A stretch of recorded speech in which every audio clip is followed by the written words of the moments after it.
Guys, कैसे आप सब लोग। आई होप आप लोग एकदम मस्त हो गए। मैं भी ठीक ठाक ही हूँ। एक्चुअली मैंने आज का ये ब्लॉग श्री सुनील टम्टा जी को डेडिकेट किया है। श्री सुनील टम्टा जी उत्तराखंड में जो इलेक्शन हो रहे हैं 28 तारीख से शुरू हो रहे हैं, तो उसमें वो प्रत्याशी हैं जिला पंचायत सदस्य के।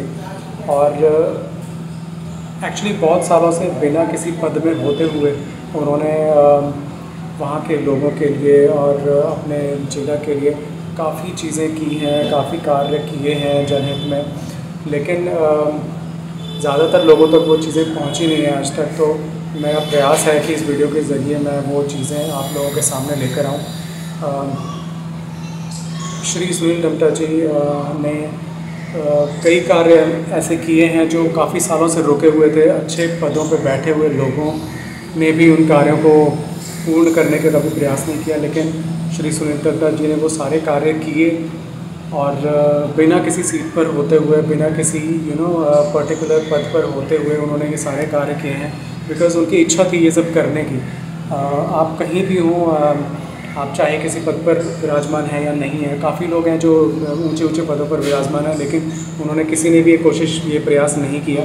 लेकिन श्री सुनील टम्टा जी काफ़ी सालों से ये सब करते आ रहे हैं और आज उनको ये मौका मिला कि किसी पद पर विराजमान होकर वो वैसे आप खुद सोच सकते हैं कि मतलब बिना किसी सीट के उन्होंने इतने सारे कार्य किए हैं। और जब वो किसी पद पर विराजमान होंगे तो वो अपने ज़िले के लिए क्या कुछ नहीं कर सकते हैं, ये आप खुद सोचिए। तो उम्मीद करता हूँ कि इस बार आप एक अच्छे प्रत्याशी को मौका देंगे अपना प्रतिनिधि बनने का और आपकी समस्याओं को आगे तक ले जाने का, ताकि वो समस्याएं जल्दी से जल्दी उनका समाधान हो सके। तो प्लीज़ वीडियो को लाइक, शेयर, सब्सक्राइब चैनल को ज़रूर कर दीजिएगा। तो चलिए वीडियो देखते हैं। ईगू खेत तहसील सालदे जनपद अल्मोड़ा विगित 2018 से उत्तराखंड जन कल्याण समिति लगातार क्षेत्र में निराश्रित पशुओं की समस्या से पीड़ित है। इन पशुओं द्वारा खेतों में घुसकर फसल नष्ट की जा रही है। इसके अतिरिक्त पशु क्रूरता की घटनाएं भी बढ़ रही हैं, जो अत्यंत दुखद एवं चिंताजनक है। उत्तराखंड जन कल्याण समिति के अध्यक्ष श्री सुनील टम्टा जी ने बताया है कि एक तरफ डबल इंजन सरकार गौरक्षा राष्ट्र सेवा का एजेंडा लेकर घूमती है, वहीं दूसरी तरफ ईगू खेत तहसील सालदे में निराश्रित गौ माता को आसरा नहीं मिल पा रहा है, जो सरकार की करनी और कथनी पर सवाल खड़े करती है। गौ गंगा संरक्षण एवं संवर्धन करने का वादा करने वाली सरकार फेल हो गई है। सुनील टम्टा जी ने जानकारी दी। निराश्रित पशुओं के गौशाला निर्माण हेतु उत्तराखंड जन कल्याण समिति के बैनर तले 15 दिन का क्रमिक अनशन एवं 13 दिसंबर 2024 को तहसील सालदे परिसर में धरना प्रदर्शन भी किया गया तथा पशुपालन विभाग, एसडीएम, डीएम, सीएम, पीएम और महामहिम राष्ट्रपति जी के लिए प्रत्यक्ष पत्र लिखकर सूचित किया। आग में क्या झोंकेंगे, उदय की इन किरणों को ये बादल क्या रोकेंगे। ये तो है तपती ज्वाला, आग में क्या झोंकेंगे। बादलों को चीर करके ये धरती रोशन करेगा। उदय होगा, उदय होगा, रोके ना रुकेगा। उदय होगा, उदय होगा, अंबर भी झुकेगा। उदय होगा, उदय होगा, रोके ना रुकेगा। उदय होगा, उदय होगा, अंबर भी झुकेगा। उदय होगा, फिर से होगा, उदय होगा।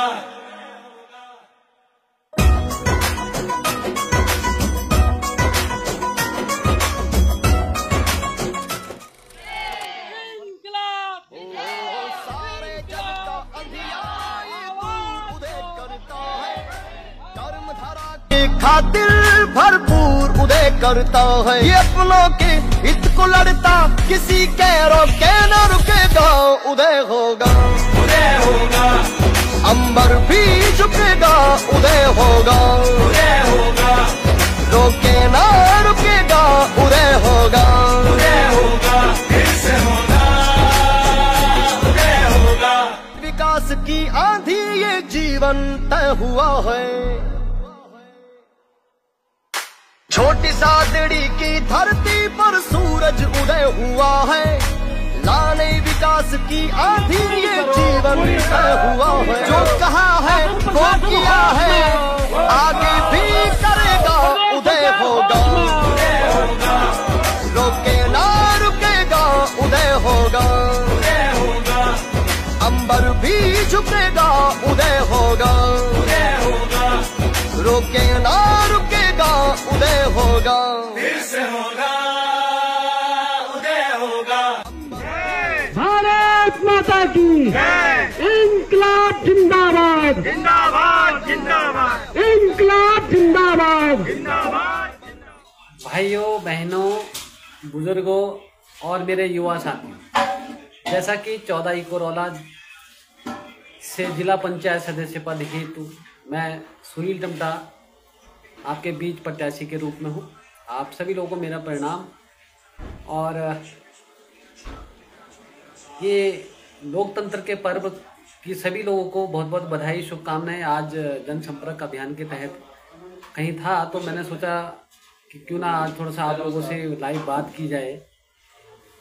और हम लोग इन तमाम विगत वर्षों में आपके बीच लगातार जनसंपर्कों में जन मुद्दों की आवाज़ बन के आप लोगों के सहयोग से तमाम आंदोलन कर रहे थे। और आज उस आंदोलनों के परिणाम कई आ भी गए हैं और परिणाम स्वरूप अब वोट में तब्दील होना है। अब लोग इन चीज़ों को वोट में कितना तब्दील करते हैं वो जनता के ऊपर डिपेंड करेगा। और हम चुनाव में हैं और चुनाव का लोकतंत्र पर्व है, बहुत अच्छी तरह से चुनाव लड़ेंगे। और जैसे जैसे तैयारी होंगी, जैसे जैसे चुनाव चिन्ह आएंगे उसके बाद उस तरह से रणनीतियाँ बनेंगी, उस तरह से गांव से डोर टू डोर कैंपेन होगा, लोगों से जनसंपर्क किया जाएगा, महिला शक्ति से किया जाएगा, युवाओं से किया जाएगा, हमारे तमाम आंदोलनकारी साथी और पूरे हमारे क्षेत्र के आंदोलनकारी साथी और इस क्षेत्र की मालिक जनता चुनाव लड़ रही है।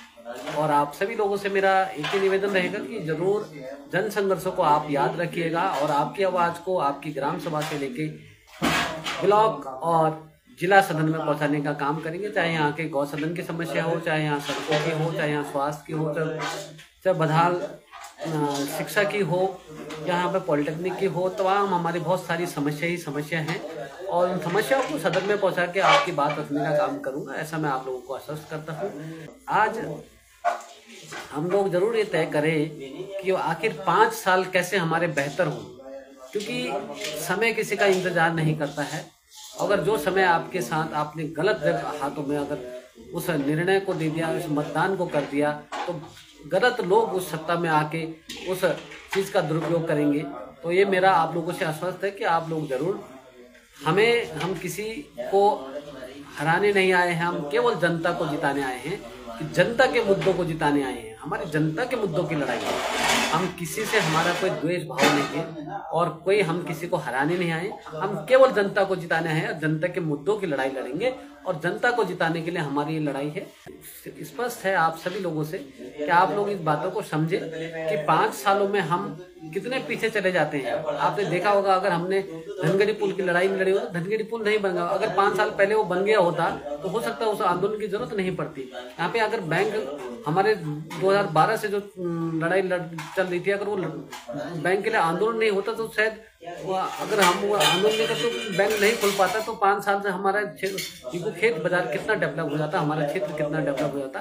तो आज आप ये सब लोग से कोई भी छुपा नहीं है। हम जमीनों की लड़ाई लड़ेंगे और पहले संघर्ष जमीन पर सड़कों पे था, आप सदन में करेंगे। आप लोगों के वोट और सपोर्ट से एक बहुत महत्वपूर्ण बात आपके बीच रखना चाहूँगा कि जिस तरह से हमारे यहाँ चीड़ एक बहुत बड़ा अभिशाप बन गया है और चीड़ के कटान करके यहाँ से हम रामनगर को ले जाते हैं। हम चाहते हैं कि चीड़ का प्रोसेसिंग सेंटर यहीं बने, यहीं उसके गिल्टे बने, यहीं उसकी प्रोसेसिंग हो और यहाँ के क्षेत्र के लोगों को रोजगार मिले। ऐसा हो सकता है, लेकिन आखिर पहल कौन करेगा? तो हमारे क्षेत्र में जो भोजन माताएं हैं, जो आशा आंगनबाड़ी कार्यकर्ती हैं, जो हमारे ग्राम प्रहरी हैं और तमाम हमारे जो जल संस्थान, जल निगम और यूपीसीएल में जो हमारे कार्यरत संविदा कर्मी हैं, इनको पक्का किया जाना चाहिए। इनको समान कार्य समान वेतन मिलना चाहिए। अगर इनको कोई हैपनिंग होगी तो इनके पीछे कोई देखने वाला नहीं है। इस तरह का नहीं चलेगा। और सब लोगों को समान, भारतीय संविधान में सभी को समान कार्य समान वेतन का अधिकार है और अधिकार हम इसकी लड़ाई लड़ेंगे। और इस बात को हम जहां विधानसभा लोकसभा के सदस्य बैठते हैं और हमारे जिला स्तर से एक रिपोर्ट जाती है हमारे उत्तराखंड सरकार को, वहां ये बात को रखेंगे। चीर करके ये धरती रोशन करेगा, उदय होगा, उदय होगा, रोके ना रुकेगा उदय होगा, उदय होगा। अंबर भी झुकेगा उदय होगा, उदय होगा। रोके ना रुकेगा उदय होगा, उदय होगा।